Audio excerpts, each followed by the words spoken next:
Dear students, 8वीं classes में फिर से आपका स्वागत है। हम आज चैप्टर नंबर 5 पढ़ेंगे 10th मैथ्स का। तो देखना इस चैप्टर में क्या दिया हुआ है। सबसे पहले हम इसकी बेसिक जानकारी, जो बेसिक नॉलेज है उसके बारे में समझेंगे। जो कुछ फॉर्मूलेज हैं उनको हम पढ़ेंगे और उसके बाद हम इसके क्वेश्चंस हल करेंगे। तो आज का वीडियो हमारा बेसिक रहेगा। तो देखना, हमें दिया हुआ है समांतर श्रेणी, चैप्टर नंबर 5। अब हमें पता है कि समांतर श्रेणी क्या होता है, इसके बारे में हम थोड़ी बहुत जानकारी लेंगे और ये जानकारी हम हमारे आसपास का जो वातावरण है उससे भी हम प्राप्त कर सकते हैं। क्योंकि हमारे आसपास के वातावरण के अंतर्गत क्या होता है कि प्रकृति में हमने जो आसपास की कई वस्तुएं हैं, प्रकृति में क्या है, कई वस्तुएं हैं, तो उनके एक निश्चित ढंग को देखने के कारण उनका प्रतिरूप का अनुसरण करते हैं, तो हमें पता चलता है कि समांतर श्रेणी ये होती है। जैसे कि हमारे आसपास आपने मधुमक्खियों को तो देखा होगा, जो मधुमक्खियों का जो छाता है तो उसका हम अनुसरण करते हैं, तो हमें पता चलता है कि वो एक समांतर श्रेणी का ही रूप होता है। क्यों? क्योंकि एक छिद्र के बाद दूसरा छिद्र होता है, तो उसके बीच जो गैप होता है वो एक समान अंतर के बाद होता है। इसी प्रकार वो पूरा जो एक सेट बना होता है छत्ते का, तो उस छाते के जो सेट के अंतर्गत जितने छिद्र हैं उनके अंतर्गत एक समान अंतर के हिसाब से क्या है, वो छिद्र बने हुए होते हैं। तो एक एग्जांपल तो ये है। दूसरा एग्जांपल हम देखते हैं कि हमारे मकानों के जो सीढ़ियां लगी हुई होती हैं, उन सीढ़ियों के लिए जो स्टील लोहे की जो छड़ वगैरह लगी हुई होती है वो एक समान अंतराल के हिसाब से लगाई जाती हैं। तो इस प्रकार से हम अनुसरण करते हैं। लेकिन जो संख्याओं का एक निश्चित नियमानुसार क्रम होता है उसको हम बोलते हैं सीक्वेंस यानी अनुक्रम। तो इस प्रकार से हम अनुक्रम जो संख्याएं हैं उनके बारे में हम देखेंगे और उन अनुक्रमों के हिसाब से हम समांतर श्रेणी को आगे हल करेंगे। तो देखना, मैं अनुक्रम की डेफिनेशन लिखता हूं और उसके बाद आपको मैं समझाता हूं। अब देखना, इस डेफिनेशन में क्या दिया हुआ है कि संख्याओं के एक निश्चित इसमें दिया हुआ है एक निश्चित नियमानुसार क्रम।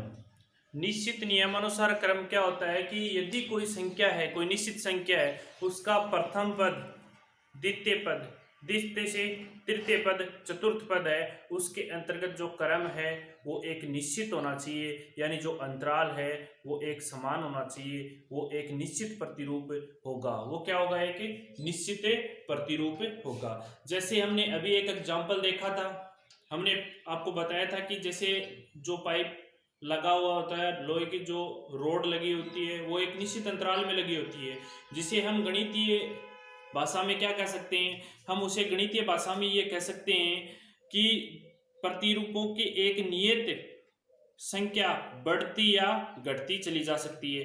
कहने का मतलब है, जैसे हम कोई एग्जांपल लेंगे तो उसके अंतर्गत संख्याएं बढ़ भी सकती है और संख्याएं घट भी सकती है।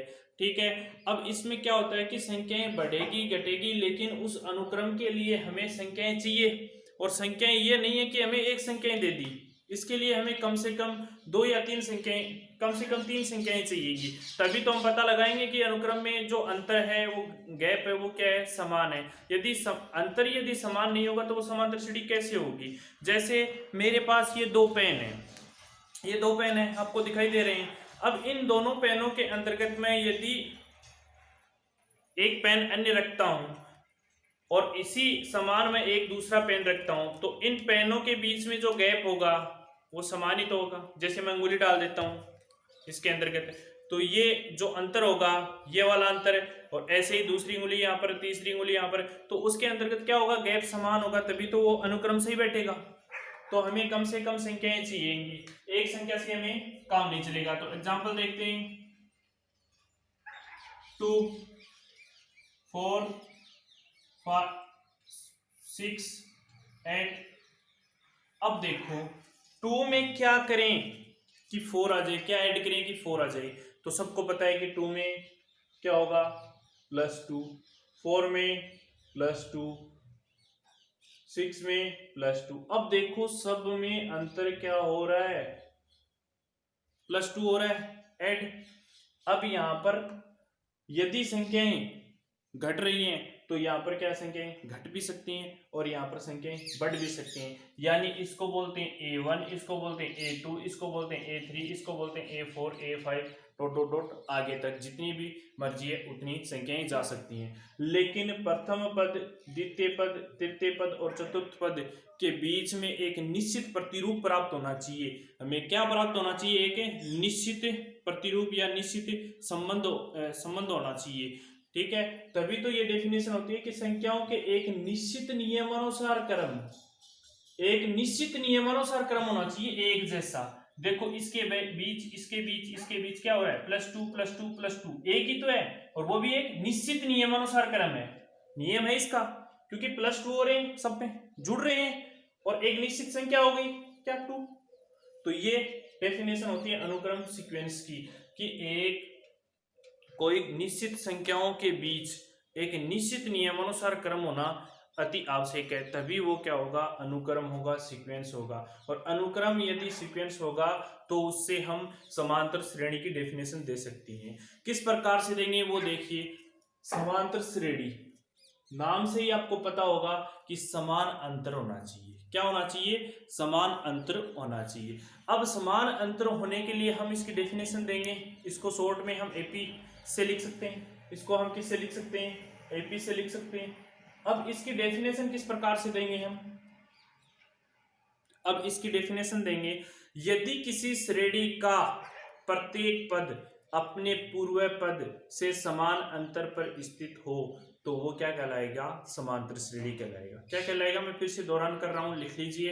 यदि किसी समांतर श्रेणी का, यदि किसी समांतर श्रेणी का प्रत्येक पद अपने पूर्व पद से समान अंतर पर स्थित हो तो वह समांतर श्रेणी कहलाएगी।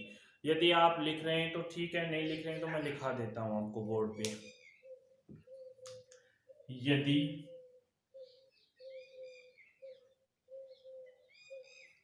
यदि क्या बोल रहा हूं मैं? यदि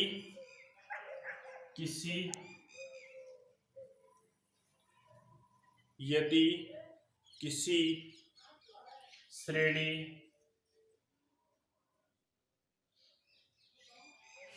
के प्रत्येक पद अपने पूर्व पद से समान अंतराल पर स्थित हो तो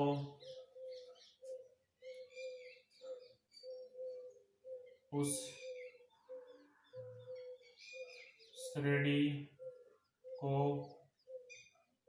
समांतर श्रेणी कहते हैं, जिसे एपी से लिखते हैं। अब मैंने क्या कहा इस डेफिनेशन में कि यदि किसी श्रेणी के प्रत्येक पद अपने पूर्व पद से समान अंतराल पर स्थित हो। तो देखो प्रत्येक पद यानी 2 4 6 8 ये अपने पूर्व पद से, यानी ये 2 है, 2 को छोड़ के यानी प्रथम पद को छोड़ के बाकी के जितने भी पद हैं उनसे पूर्व पद, ये 4 है, ये 2 है, ये अपने पूर्व पद से कितना है? 2 कम है, और ये 4 क्या है? अपने पहले वाले पद से क्या है? 2 ज्यादा। तो इसमें क्या हो रहा है? प्लस हो रहा है, सब में 2 2 प्लस हो रहा है। तो ये अपने पूर्व पद से क्या है? समान अंतराल पर स्थित है। अंतराल कितना है? 2 2 का है, सब में प्लस हो रहे हैं 2। अब सार्वंत्र, इसको हम कैसे दर्शाते हैं? एपी से लिखते हैं। अब सार्वंत्र क्या होता है?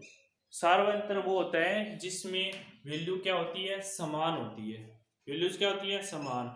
तो हम अनुक्रम, ये क्या है? अनुक्रम किसका? समान अंतराल का। तो समांतर श्रेणी का रूप हो गया। अब इसके अंतर्गत क्या करेंगे हम? डेफिनेशन लिखेंगे, एक समान अंतर को श्रेणी का सार्व अंतर कहते हैं। इसमें क्या है? समान अंतराल है, यही क्या है? समांतर श्रेणी। के लिए सार्वंत्र बनेगा। क्या बनेगा? सार्वंत्र। तो सार्वंत्र को हम किससे लिखेंगे? सार्वंत्र को किससे लिखेंगे? सार्वंत्र को हम डी से लिखेंगे। किससे लिखेंगे? सार्वंत्र को हम डी से लिखेंगे। सार्वंत्र को हम डी से लिख देंगे। अब एक कॉन्सेप्ट यहाँ से एक सूत्र बनता है, वो हमारी जो 5.1 है और 5.2 है उसके अंतर्गत काम में आएगा। तो उस कॉन्सेप्ट को क्लियर करते हैं, यानी व्यापक कोई समांतर श्रेणी का कोई व्यापक एनवा पद है तो उसको निकालने के लिए क्या करते हैं, हम एनवा कोई समांतर श्रेणी का कोई एनवा व्यापक पद लेते हैं।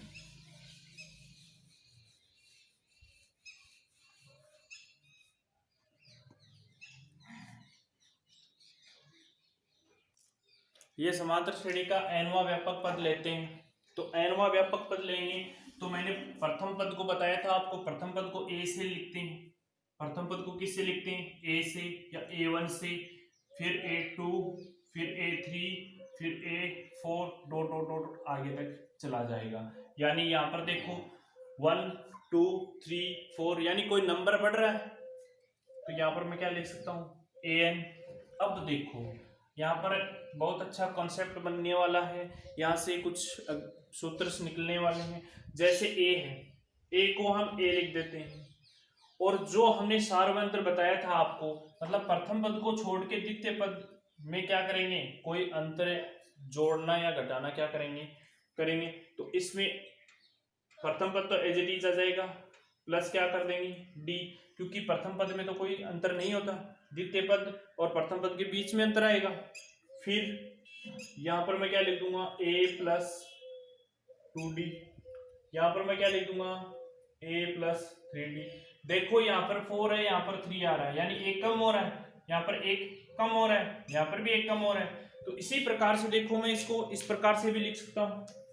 जैसे इसको मैंने लिख दिया a, फिर मैंने इसको क्या लिख दिया? a प्लस 1d लिख दिया। फिर मैं इसको क्या लिख सकता हूँ? a प्लस 2 माइनस 1d लिख सकता हूँ ना। मैं इसको क्या लिख सकता हूँ? a प्लस 3, सॉरी इसको मैं 3 इसको लिख सकता हूँ मैं, देखना एक मिनट, इसको मैं क्या लिख सकता हूँ?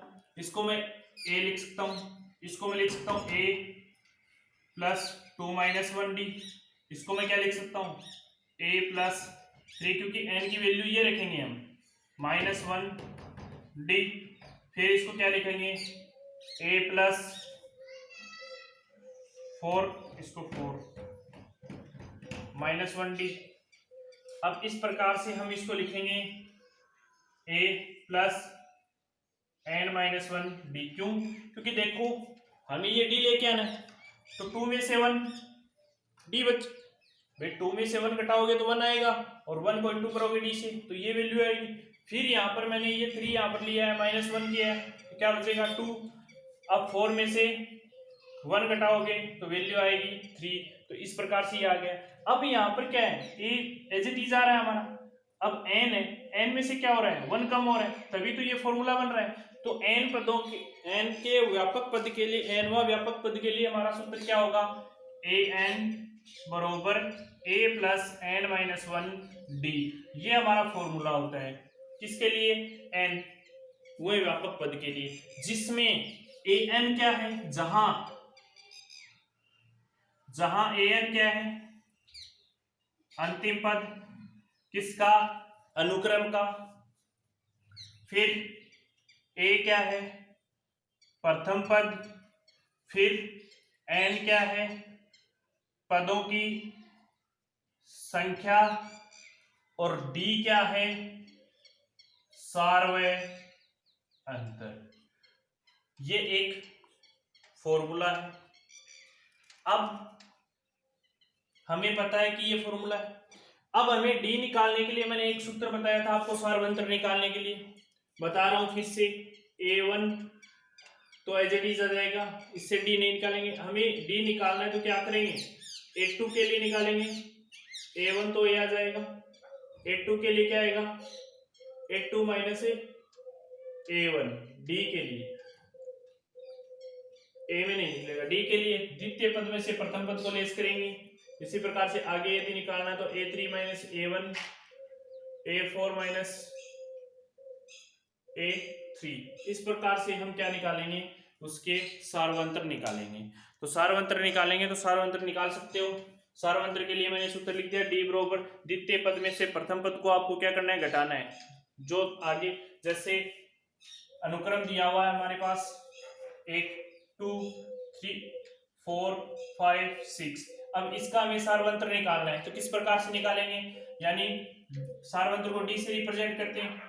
अब A1 है, ये A2 है, ये A3 है, A4 है, A5 है, डॉट डॉट आगे तक है। तो इसको इसमें से क्या करेंगे, घटाएंगे। A2 माइनस A1 यानी 3 माइनस 2 बराबर क्या आएगा 1। फिर A3 माइनस A2 वैल्यू क्या आएगी 4 माइनस 3 बराबर 1। अब देखो इसमें दोनों में अंतर क्या आ रहा है, समान आ रहा है, 1 1 आ रहा है। तो इसका मतलब ये क्या है, सार्वंतर समान है, तो समांतर श्रेणी का रूप है, क्योंकि एक निश्चित नियमानुसार क्या है, क्रम आ रहा है। तो ये हमारे पास इस प्रकार से हम चेक कर सकते हैं कि समांतर श्रेणी है या नहीं है, यानी सार्वंतर चेक करना है हमें उसका। अब एक होता है हमारे पास सूत्र Sn बराबर, जहां पर आपको योगफल दिया हुआ होगा तो वहां पर हमें ये सूत्र लगाना है Sn वाला, और जहां पर आपको अंतिम पद, प्रथम पद, संख्याएं इनमें से कुछ दिया हुआ हो, यानी दो वैल्यू कम से कम हमें दी, तीन वैल्यू कम से कम हमें दी हुई होनी चाहिए। यदि तीन वैल्यू नहीं दी हुई है तो हमें समीकरण बना के क्वेश्चन को हल करना होगा। ठीक है, हम देखते हैं इसको। n/2 बड़ा ब्रैकेट 2a प्लस n-1d, ये फॉर्मूला है योगफल के लिए। जहां पर आपको योगफल दे वहां पर ये सूत्र आपको अप्लाई करना है। एक छोटी सी बेसिक जानकारी थी जो मैंने आपको अवेलेबल करवा दी है। इसके अगले वीडियो में आपको प्रश्नावली नंबर 5.1 का सॉल्यूशन मिलेगा।